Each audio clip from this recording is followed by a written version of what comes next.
Today I'm going to show you how to process a jackfruit. You are going to need a sharp knife, longer is better, a cutting board, and some vegetable oil. Also nitrile gloves.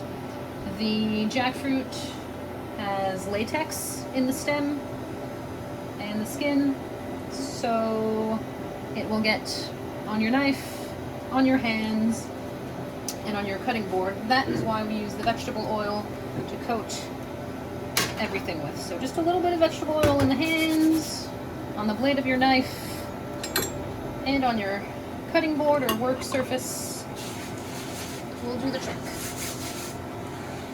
So I like to cut the jackfruit all the way around to try and preserve as many whole pods as I can. There's a foamy core in the center. That's, you'll see, about that shape and size. You're not trying to go through it. We're just trying to get in there. See if we can separate it. Kind of see what we're dealing with.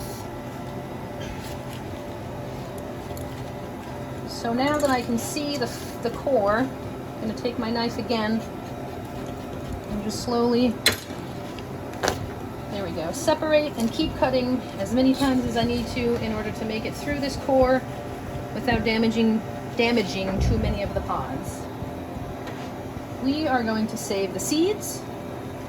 You can eat these seeds once they have been boiled. They will soften up to be somewhat like the texture of a potato. They can then be roasted. You can even enjoy them straight out of the pot after they've cooled. They can be salted, spiced, roasted up with some oil. They can even be turned into a hummus-like consistency that you can enjoy with chips of your choice. Alrighty. So now I like to try and go around this core again to preserve as many of the whole pods as I can. So I like to do this, just go around the exterior and just slowly pull stuff apart.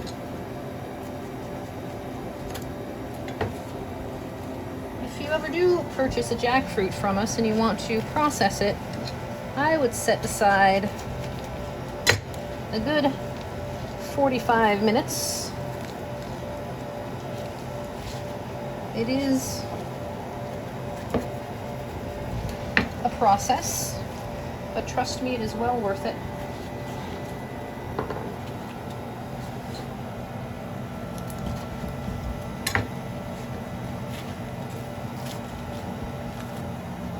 So what we're trying to get to here is this part right here, the pod, which is orange or yellow depending on the ripeness level and the variety.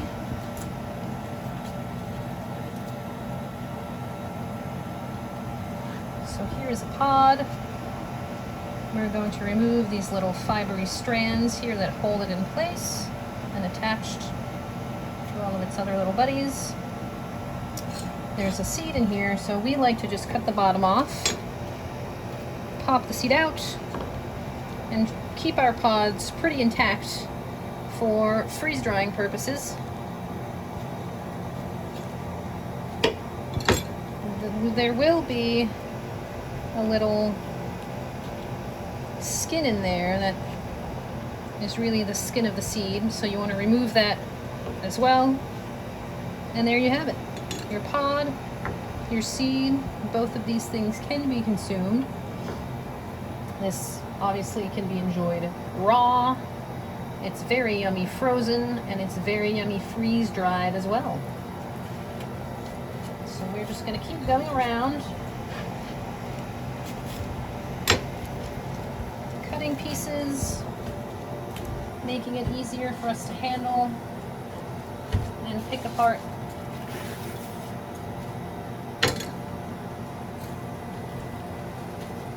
This one has a bit of a damaged stem here, but just make sure to take your time and watch your fingers. And if you feel like you need to reapply some oil to your gloves, go right ahead. It's rather difficult to process one of these when your hands are tacky and everything is sticking to you.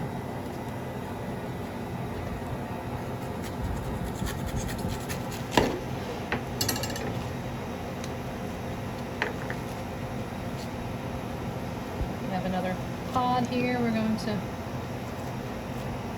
pop out, clean those little fibers off.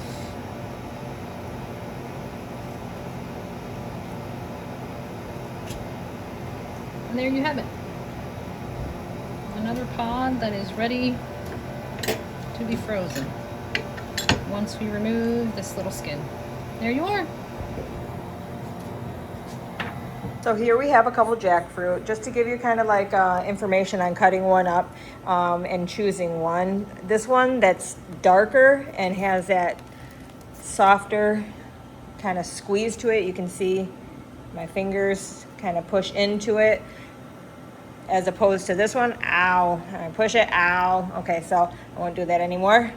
But anything for dramatic effect, just kidding. All right, so you want it to be nice and soft all the way around before you cut it, to have it be completely ripe. This is a ripe, ready to cut jackfruit. When you have a ripe jackfruit, it actually seems like it has less latex or stickiness to it.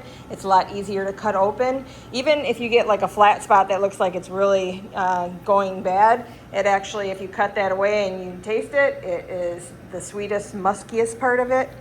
But when they're more green, like this one's about halfway there because I'm pushing a little bit, but it's still a little resistant in spots. And I still have some greening where it's unripe. And if you want, you can cut it like this. When it's unripe, you can still cut it like this.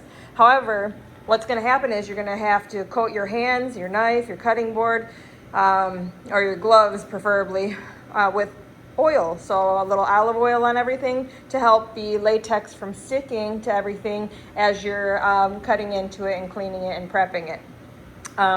And so, yeah, definitely want to make sure you're having oil on your hands, and just be cautious as you're cutting that you don't go slipping with the knife. But to do unripe jackfruit, you would do your like pulled pork substitutes. You would use it as like a meat substitute as opposed to something where it's intended to eat as a dessert. When it's ripe, it's super sweet, like a yummy tropical melon.